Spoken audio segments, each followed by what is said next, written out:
ঘর বলে দিচ্ছে কিন্তু, হ্যাঁ টাকা পাঠাইতে চাই, মানে বলছে যে তুমি যদি পৃথকভাবে আলাদাভাবে তোমার সংসারটা আমি গুছাই নিয়ে মানে থাকতে এখানে পারো ঘর তুলে তাহলে তোমার খরচ দিবে উনি।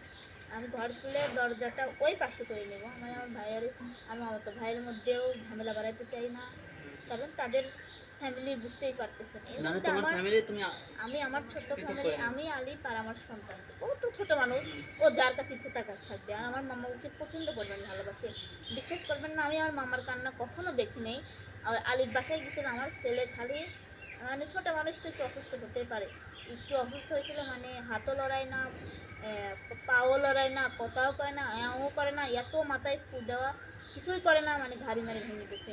এদিকে আমার মামি একটা আমার মামা সেই মারা মারতেছে, আর খালি ওইখানে ওই ঘরের মাঝে পর মানে বাবু মানুষের মতন গোল পাড়ি পাড়ি কাঁদছে যে ভাইয়ের কী হয়েছে রে, আমার ভাইয়ের কী হয়েছে রে, আমার ভাই হারা গেলে আমি ভাই পাইছি, আমি ভাই নিয়ে আইসি পেটে থাকতে আমার কাছে আমার ভাই নিয়ে আসে। আজ যদি ভাগ্নির বাপরা ভালোই হবি তাহলে তো আর এরকম কষ্ট হয় না। সেই রাতে হাসপাতালে নিয়ে গেল বাবুকে, ওষুধ নিয়ে আসলো, সেই বাবু খায় এখন তো প্রতিদিন যাওয়ার সময় মুখের দিক তাকা বলে ভাই তুমি চিন্তা করো না, আমি তোমার মা সান্ত্বনা দেবো, কারণ তোমার মা যে কষ্ট করতেছে আমি চাই না যে তোমার বউ আর সেরকম কষ্ট করুক। যত তোমার এখানেও একটা বাড়ি লাগবি, দাদা দাদি আছে তাদের কাছেও তুমি যাবে, কিন্তু তোমার মাকে নিয়ে তো এখানে থাকতে হবে। ঠিক আছে, তো ওই মনে করেন যে আমার একটা ঘর করা লাগবে, যেমন আমাদের মধ্যে দিয়েই একটা মনে করেন যে সুবিধা অনুযায়ী করে আমার আমার মতন হওয়া লাগবে, আমার তো তো এভাবে চলবে না। তো ঘর যেহেতু করা লাগবে, লেট করছো কেন? এক করা লাগবে বুঝতেছেন না, হ্যাঁ বাড়ি যখন মামা বলবে তখনই আমার তো মনে করেন যে মামা, আপনাদেরকে বলবো, কিন্তু এখন আমি 40টা বের হয়ে গেলে পরে আমি তো 40-এ এখন মামা, যেটা সত্যি এখন মামিই রান্না করে, কারণ আমার 40-এর আগে তো কিছু হাত দেওয়ার জন্য, ঠিক আছে এটা সবাই জানে। 40টা বের হয়ে গেলে আমি বর্তমানে ঘরেই আলাদা খাবো।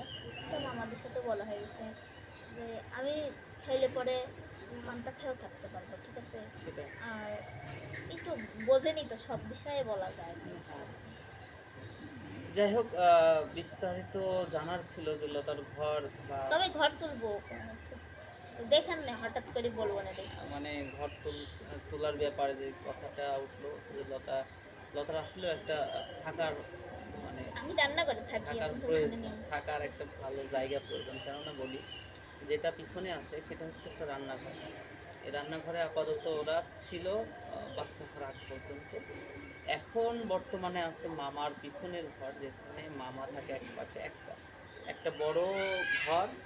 আপনারা অনেকে ভিডিওর মধ্যে দেখেন একটা বড় ঘর, ওই মাঝখানে পার্টিশন করে এক পাশে আমার তো মামা ভাই থাকে থাকে। আর মামা তো ভাই আর মামা থাকে, আর এক পাশে থাকে হচ্ছে মামি, তাই না, আর হচ্ছে মামা তো বোন, আর কে, আর আর লতা, আমি লতার বাবু, এই তো। আর আলিফ কই থাকে এখন? ও এখানে আলিফ থাকে। এখানেই থাকে, হ্যাঁ।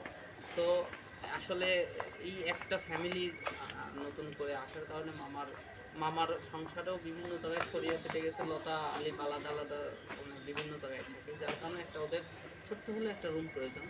যার কারণে লতা কিন্তু কারোর থেকে টাকা চায় না, এখনও বলছি টাকা চাই না।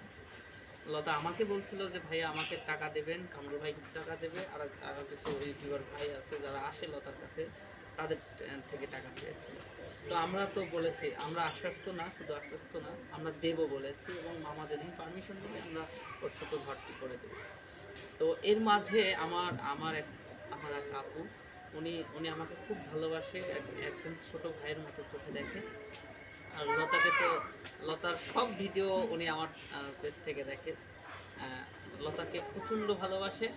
তো উনি বলছে যে আমি তোমাদের মাঝে আছি, লতার যা লাগে, মানে যা লাগে না, লতার মানে উনি তো জব করে, উনি মানে জব করে মানে প্রবাসে আছে, তো উনি লতাকে হেল্প করবে। এই তো আপু, লতার এখনও কিন্তু সব কিছু রেডি হয় নাই। কিছুদিন পরে হয়তো মামা পারমিশন দিলে ঘরটা আমরা ওঠানোর চেষ্টা করব। তো দর্শক, এইটাই ছিল লাস্ট আপডেট লতার বর্তমান অবস্থা। তো আপনারা ভালো থাকবেন, সুস্থ থাকবেন, আজকের মতো বিদায় নিচ্ছি। আল্লাহ হাফেজ। লতা, দোয়া করি, দোয়া করি তুমি ঝগড়াঝাটি কম করো আলিফের সাথে, মাঝে মাঝে আমি ঝগড়া করি, আমি ঝগড়াতেই থাকবো, মানে আমাকে বলে কমানো যাবে না, বুঝতে পারছেন। ঠিক আছে। যেমন হচ্ছে বাঘা তেঁতুল, তেমন হচ্ছে কি যেন, কি যেন কাঁচা লঙ্কা, দুইজন মিললে যেমন হয় ওরা দুইজন তেমন। একসময় দরকার লাগে, আর এক সময় ভাই যার যার সমস্যা সেই বলতে বুঝেন নাই। আমি ওর সাথে ঝগড়া করি না, ওটা এমনিতেই খুনসুটি বুঝছেন? ঠিক আছে। আচ্ছা আচ্ছা, আমি আর একটা কথা কই, দাঁড়ান। কি দাঁড়াবো? আমি ঝগড়া করি এতে দাঁড়াও। থামেন তো। এই আমি ঝগড়া করি এতে মেয়ে মানুষের এত টান কি আমি তো বুঝতেছি নি। আলিফ মেয়ে জন ছিল মানুষের- না, থামেন আপনি আমার কথা কবে দেন। আচ্ছা, আলিফ জন ছিল ক্যারিয়ার। না, তখন তো একটা মহিলা আসি কইলি না যে এটা না এইটা, তাহলে এখন এত কিসের টান এসব এদের? আলিফকে পছন্দ করে, বুঝো নাই? তোমার থেকে কোনোভাবে যদি আলিফ ছুটে যায় তাহলে ওরা চান্স নিয়ে নেবে। আমার থেকে ছোটার দরকার কি ভাই? যার চান্স নেওয়ার দরকার নিয়ে যাক, কোনো সমস্যা নেই। তাই নাকি? আমি এটা আগেও বলি না, পরেও বলি, তারপরেও বুঝলেন না? তোমার বাচ্চা হওয়ার মধ্যে আমাদের দর্শক বন্ধুরা দেখেছে তোমার প্রতি আলিফের কতটুকু ভালোবাসা। ওটা আমি শিখাই দিছি, বোঝেন না? এটা আমাকে বলেছে অনেক মেয়েরা। না, আসলে দর্শক ঠিক আছে, শেখানো না, আমি অপারেশনের রুমে এইভাবে- শিখা দিছি না। এইভাবে কেউ আমি শেখানো জীবন মৃত্যুর মানে পাঞ্জা লড়তে গেছিলাম, ওখানে আসলে শিখাই দিছি। রুমের ভিতর তো আমি কম ঢুকি। কামরুল ভাইয়ের ভিডিওতে দেখবেন আলিফ কিভাবে গড়াগড়ি পায়ে কাঁদতেছে আর কি, আমাদের লোকাল ভাষায় বললাম, মানে শুয়ে পড়ে যেভাবে মেয়ে মানুষরা কাঁদে, আমাদের গ্রামের মানুষরা মানে কেউ মারা গেলে যেভাবে কাঁদে, সেম। আসলে ওই ভিডিওটা দেখার পরে আমার নিজেরই কষ্ট লাগছিল। তারপরে বাইরে এসে লতাকে যখন বিদায় দিচ্ছে, এই ভিডিওগুলো যখন আলিফের কান্নাগুলো দেখবেন, আসলে একটা ছেলে মানুষ যে কিভাবে কাঁদতে ওই পারে, কান্না দেই কত সব কষ্টে নিয়ে মায়া কাঁদে। হয়ে গেছে, বুঝছেন ভাই?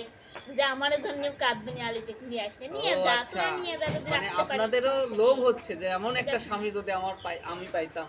ওই কিছু কিছু মহিলারা আছে যারা বিবাহিত পুরুষের প্রতি নজর দেয়, তারা তো মানে বললাম না না না না, ভাষা তো পরকিয়া শোনে করবেন না, নাই। পরকিয়া কিন্তু খুব কি খারাপ কথা জিনিস। আমার জানি কান্না করতে, আমি শিখাই দিতে, আমাকে ফোন দিয়ে মানে অনেক কথা বলে যে তুই শিখাই দিয়ে অপারেশন রুমে নাটক করতে গেছিস পপির টেন দেয় শুনে আসেন গা, যে আমাকে এমনি এমনি নিয়ে গেছিলাম রুমে না।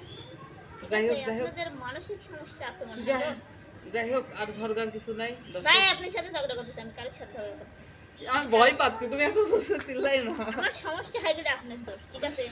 ঠিক আছে, আপনার বান্ধবীরা সব কথা কয়, আপনারা আবার বান্ধবী আমার কাছে- বন্ধু আপনারা বান্ধবী বন্ধু রিপ্লাই করেন কাইসি। এইসব এই আচ্ছা কাইসার দিন মতো ভাই, আমি দাঁড়ান, আমি কই। আমাকে কিছু বলতেই দিচ্ছে না। আমি একটু বেশি কথা কই, সবাই জানি। হুম। যদি আলিফের কারো নিতে ইচ্ছা করে তাকে আমার সামনে নিয়ে আসবেন, আমি নিজে হাতে তুলে দেবো, জান।